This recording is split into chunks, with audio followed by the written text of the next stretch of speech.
What's up, YouTube? Welcome to the Sydney J Podcast. I'm your host, Sydney, and this is a show where we talk about topics that society like to sweep under the rug. We do interviews, blogs, dialogue, reaction, reviews, and I'm going to give you the truth, and we like to get straight to the point. We don't cookie cut and cut around the edges and stuff to make people feel good. We just jump right into it. And let's do that right now by jumping right into this video that I saw on Facebook. I saw the video, and it's very interesting because a woman is speaking about what she teaches her sons. And she's also talking about the way that society views marriage and relationships, and she is giving her insight. And I just want to listen to it, and we'll see, what she says. I didn't see this full podcast, just this clip, so I kind of wrote down some notes of things that she said that I'm like, girl, what are you talking about? So let's watch it. If you have to convince a sister, a woman, that you are a good option, that you're her best option, right? By jumping through hoops, by proving yourself, by buying her stuff, by telling her what she wants to hear, she's not the one for you. That's what I tell my sons. Why do I say that? Because she clearly does not see you as her best option, right? She thinks you're just one of many, or maybe you're okay, but maybe another better one is coming, right? Now, if you finally convince her to marry you, what is going to happen in that relationship?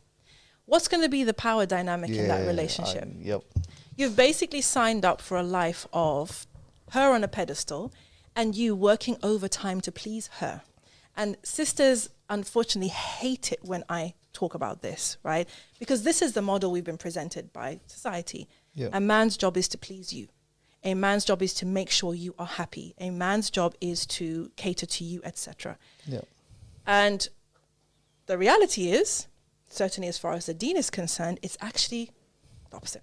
Allah subhanahu wa ta'ala and the Prophet sallallahu alaihi wasallam have taught us as women the importance of pleasing our husbands, of catering to our husbands, of looking after our husbands. And now we will dive into everything wrong that she said. There are three main things that I disagree with. Let's talk about them. The first thing is that she says that a man should not be convincing the woman that he is worthy to be her husband. I completely disagree. The definition of convincing means to provide evidence, to prove to somebody something. A whole bunch of people in society now in this modern dating that just do a lot of talking, but they don't prove it or back it up, in any kind of way. They don't prove it to you by just existing and let you see that. There should be a time when you're dating of evaluating a person to see if they're worthy. Yeah, you should jump through some hoops. It shouldn't just be so easy for you to just find a wife. If we go to Proverbs 18, verse 22, it says that he who finds a wife finds a good thing. There should be an idea of a wife. Otherwise, how do you know what you found? What if you found a slut? I'm sorry. But what if you found an unloyal woman? How do you know that she's a wife? You have to have some kind of standards to differentiate these things, because every woman is not a wife, just as every man is not a husband. By her actions, not by her words, but by her actions, by her character, by what you see, what you evaluate, that she's worthy to be your wife. You don't need to buy her things. I'd be looking at your sons to try to understand why they find their value placed in what they can monetarily provide for a woman. If you're thinking that, in order for me to gain this woman's attention or for her to know I'm serious about her, I have to invest my hard-earned money on her. That's not true. You can have $100,000 a year and be toxic and abusive. Then the second thing that she says that has me completely thrown off is that you will in turn put her on a pedestal. And then what kind of power dynamic would that bring about in your relationship?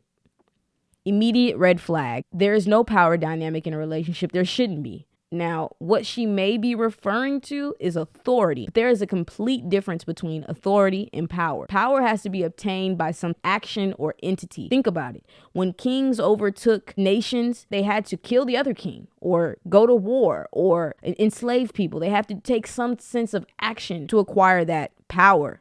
But authority is influence. It's given. God has given man authority over his wife. That's within marriages. A man has the authority to guide and lead his woman in their pursuit of glorifying God according to righteousness. I don't want you guys to think that there's a power dynamic in relationships. That's unhealthy. A woman is not going to submit From genuine submission does not come when someone has to beat you, beat the control in you, beat that power in you so that you understand that they have control over you. That's not what that's about. And you shouldn't do that at all. She goes on to say, it is not a man's job to please women. It's not a man's job to make a woman happy. It's not a man's job to cater to women. It's not anybody's job to make you happy. People can't make you happy. You have to be appreciative of whatever it is that they're doing, or value whatever it is that they're doing, or who they are, to even be happy about it. Happiness comes from self. It comes from within. It comes from God. If we pursue God, then He will give us the desires of our heart. He will delight us if we pursue Him.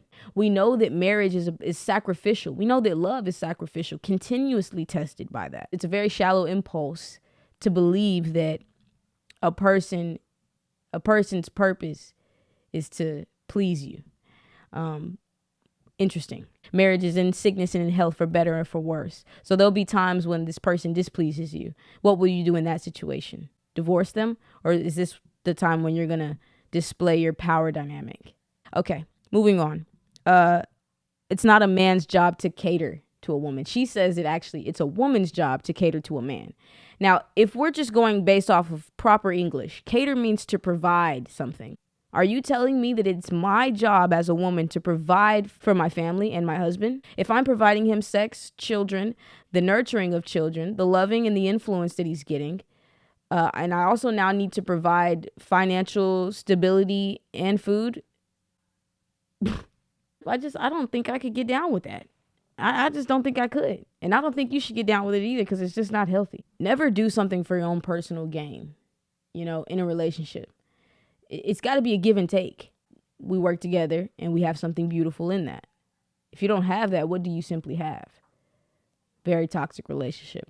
And that is mainly the reason why I can't get down or agree with this woman in this video. Tell me what you guys think.